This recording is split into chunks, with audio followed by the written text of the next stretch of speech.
One of the interesting things about digging out the earth to make room for the above ground pool is all the amount of dirt that has come out of here.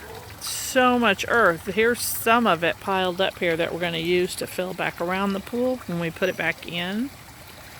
And then a whole bunch of it was spread out to the yard. And it's rich earth that was dug up from the bottom of this area.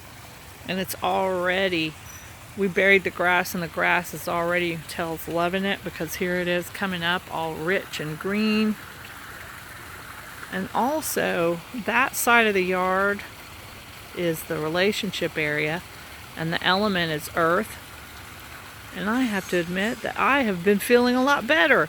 And I think there's about an extra foot of earth. Who knows how many cubic feet of earth has been piled into that area.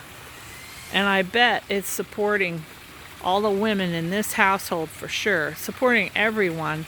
I mean, it helps the yard, but definitely supporting me since I'm the head woman of this household.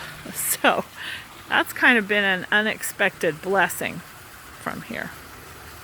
So I just wanted to share that sometimes blessings come and they don't look fancy like new landscaping. Sometimes they're just extra earth piled into an area that needed it.